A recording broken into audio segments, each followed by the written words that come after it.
Growing up in the 90s and early 2000s, I remember at the beginning of every school year, teachers would show us this video that talked about a little girl that fell down the well and had miraculously been rescued. As an adult, I've thought about this case from time to time, but didn't really know how much I truly knew about it. I just mainly remember the moral of the story, which was to watch your kids and not let them be around things that could hurt them. The person in this case is Jessica McClure Morales, born on March 26, 1986, in Midland, Texas, to Chip and Reba, also known as Sissy McClure, who are described as having been just 18-year-old kids that were just starting out.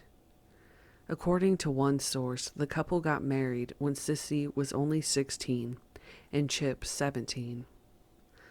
The first 18 months of her life went by normally until October 14th, 1987. Jessica was at her aunt Jamie Moore's house, which was also a daycare center. She was playing with 4 other children in the backyard while under supervision of her mother, Sissy. At some point, there was a phone call which Sissy went to answer, and she left the children unattended. Minutes later, the children were screaming, and Sissy rushed outside to find her daughter gone. Not long after, she discovered that her daughter fell into the 8-inch by diameter well, being trapped deep in the shaft. One source states that the dry well had been dug up years earlier and was covered with a flower pot. There is very little information as to how Jessica fell down the well, even to this day, more than 30 years later. Many articles on the story merely state that she fell down the well and focus more on the rescue efforts that took place. According to her mother, Sissy, there was a heavy rock that allegedly covered the well to prevent just such an accident.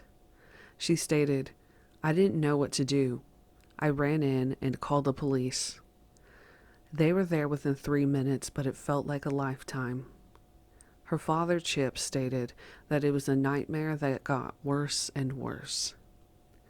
Baby Jessica was trapped in the well for the next 58 hours. The shaft was 22 feet below ground and 8 inches wide. Jessica was deep in the ground beneath layers of rock, cited to be harder than granite. The way she fell ended up leaving her right leg sticking up higher than her arm. The entire country was captivated by the situation as it was broadcast on news stations all over the U.S. The situation was covered live on CNN, which was the nation's first 24-hour news network at the time. She was dubbed Everybody's Baby, and plenty of donations were sent in to her family. The donations totaled hundreds of thousands of dollars, which were set aside in a trust fund for her to inherit at the age of 25. The rescue team had to use a large rat hole rig, which is a machine that is normally used to plant telephone poles in the ground. The rescue team drilled a 30-inch wide, 29-foot deep hole parallel to the well. The process of saving her was extremely difficult, as they did not want to risk permanently injuring her or breaking her spine.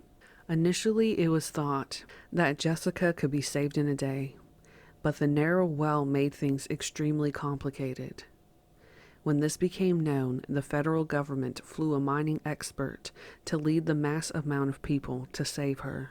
While passing time, Jessica moaned, cried, and even sang songs. The rescuers would listen to her, even being able to tell her moods. When a jackhammer would start up, she would use a huffy little voice, sounding angry. Though she cried for 80% of the time, rescuers would sometimes ask her to sing. One person stated that they would never forget her singing Winnie the Pooh. On October 16th, 1987, Jessica was safely lifted out of the well. And we continue our coverage tonight of this very happy ending to the ordeal of Jessica McClure, finally pulled from that well in Texas. We have an update now from Deborah Wrigley, live in Midland, Texas. Deborah. We're in front of Midland Memorial Hospital. You can see that right behind us. The parking lot here is crowded with cars, a lot of them well-wishers, curiosity seekers coming by here, all wanting to have information on that little girl who is inside the hospital right now.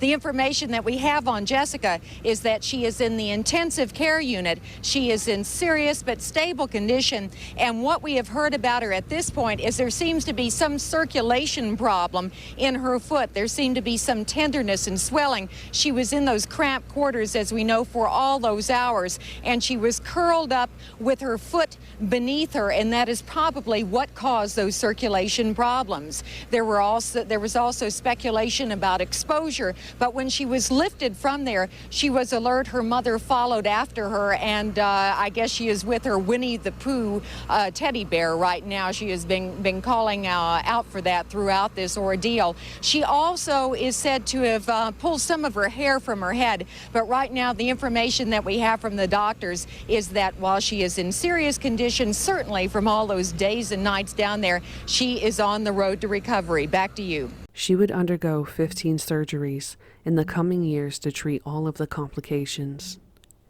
To this day, she has rheumatoid arthritis, having been diagnosed right before the 10th grade, and a scar on her forehead, along with a missing toe on her right foot, the same leg that had been stuck above her arms.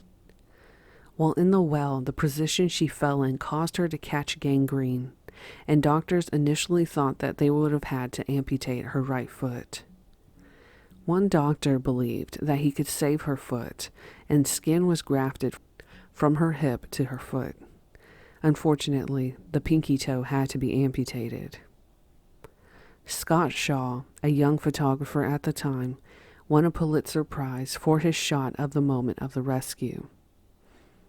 Without food or water for over 2 days, she was estimated to have been 10 to 15% dehydrated.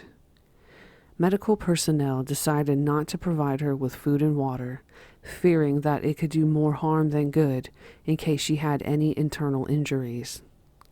She could survive for 3 to 4 days without water, and a hose was lowered to provide fresh air. A duct would deliver warm air so she wouldn't suffer from hypothermia. She went from 21 pounds to 17 and a half. Jessica received a phone call from the President Ronald Reagan and met Vice President George Bush and his wife Barbara Bush when they visited her in the hospital. The Bushes were former Midland residents themselves. In 1989, a made-for-TV movie was created about the incident, featuring many of the real participants of the actual rescue and coverage as extras. There was a parade held for the rescuers, and the lead crew found themselves on the Oprah Winfrey Show. When she got older, Jessica enjoyed watching the show Rescue 911, to which an episode about baby Jessica. Jessica had been moved to tears about the story and had asked her stepmother what the girl's name was. She was told that it was, in fact, her who was baby Jessica. She states that she remembers very little, if anything at all, of the situation. One source quotes her as having remembered when they got her out, but Sissy, her mother, stated that Jessica only remembers what she had been told. The situation has never been brought up at home when she was growing up, as her mother feared that it would essentially overcome Jessica's life, and she'd be forever surviving the incident. There do not seem to be any photographs of the house that the event happened in, and the dry well has since had a metal plate welded over it. Jessica's life since, though, has been ordinary. She graduated from high school in 2004 and got married in 2006. She has had 2 children and now teaches in the same school district that she went to school at. On March 26, 2011, she gained access to her trust fund, which was reportedly to have been $1 million at some point. Unfortunately, with the stock market crash in 2008, Her trust fund went to around $300,000. One source states, though, that it was worth $800,000. Despite this, she was still able to buy a house and planned on saving the rest for her children. According to one source, Jessica's husband Daniel had been convicted in 2002 of impersonating a federal marshal to steal money from drug dealers. After the incident, Jessica's parents divorced in 1990, citing irreconcilable differences. Sissy remarried and took on the last name Porter. There hasn't been any interaction between her and the media for decades. Jessica's father remarried and had more children after her. He created a Facebook page that sometimes updates about anniversaries of the story. He relocated to the Tyler, Texas area and made a living selling aircrafts. Allegedly, one source states that the residents of the Midland area were surprised that Jessica's parents' marriage lasted so long. It also states that Sissy studied cosmetology part-time at the Aladdin Beauty College, and Chip started his own tractor rental business, which had been a lifelong dream. When the couple divorced, there was public backlash as it was revealed that her parents had spent $80,000 of Jessica's trust fund money. Sources state the majority of the money was to start Chip's tractor service company, and the parents bought a house and 2 cars. Sources allude that Jessica's parents could not deal with the fame, money, and general media attention that the scenario brought along. One source states that there was a rumor that Sissy refused to wait in line at a Denny's and announced, "I'm Jessica's mother." The couple was rumored to have bought a Mercedes and a Rolls-Royce with the trust fund money donated, though in reality they bought a Thunderbird. There was also a rumor that Sissy was supposedly having an affair with one of the rescuers, though there was never any proof to any of these claims. Sissy is reported to have had nightmares after the incident. One source states that she would still hear the drills and her daughter's cries, and Sissy would wake up in a cold sweat. The man who famously brought Jessica out of the well, Robert O'Donnell, met with an untimely demise. Despite being prone to claustrophobia, he agreed to extricate Jessica, his physique being tall and wiry, which was very helpful. Initially, another man offered to go into the tunnel because he had been born without a collarbone. Robert was able to grab Jessica by her pant leg and inch her back to safety. He's quoted as saying, "I've saved other people's lives before, but there will never be anything like this again." Initially, when Robert pulled on her leg, she cried and tried to retract it, saying no. The experience of being so down low in the drilled tunnel was compared to lying in a grave. Soon after saving Jessica, he was one of the people that was asked to appear on Oprah. He was also asked to judge the G.I. Joe American Heroes contest. Many sources state that he became intoxicated with fame and even asked People magazine to help him write his autobiography. For 3 days in 1987, Jessica McClure was every American's baby. Robert O'Donnell, who crawled into an 8-inch pipe to rescue her, was America's favorite son. He was on Nightline. He met George Bush. He was on Oprah. He didn't go to Oprah. Oprah came to Midland. He was on the cover of Life magazine. He was inside People magazine. He won more awards than he could fit eventually on his resume. Fame came quickly, but it left in a flash. And 8 years after America embraced him, Robert O'Donnell committed suicide. Fame had become the addiction he couldn't kick. They identify with the media, with the glitz, with the glamour, with the limousines and the celebrities. And then when that's taken away, they're almost left with nothing. Ready? Action! For a time, it seemed that the story's fame, which even included this TV movie, could bring O'Donnell fortune. But this movie was a contributor to crippling depression. He was supposed to play a newspaper reporter. And when the show was aired on the television, they'd cut out his part. He was totally embarrassed. It was sort of the beginning of the end for him. O'Donnell started to get migraines and started popping pills. His wife kicked him out after he lost his job when he started to pass out at work from the heavy doses. O'Donnell moved in with his mother and would read his scrapbook alone. There is the inscription, "My Hero," on it, written by his mother-in-law, and allegedly seeing this would make him angry, and he'd throw the book across the room. O'Donnell is quoted as having said, "This is what ruined my life. I never want to see it again." When Oklahoma City had been bombed in 1995, he wanted to go help but didn't have the money for bus fare. Robert's mother noticed a shotgun missing from her ranch in Stanton, Texas. Police found him slumped in his new Ford pickup. Robert shot himself a few days later on April 27th.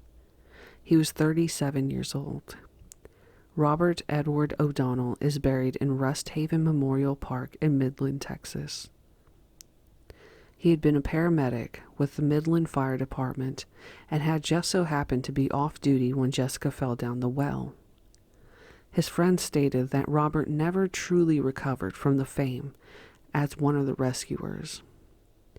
Police Sergeant Andy Glasscock is quoted as having stated, "Robert never came out of it.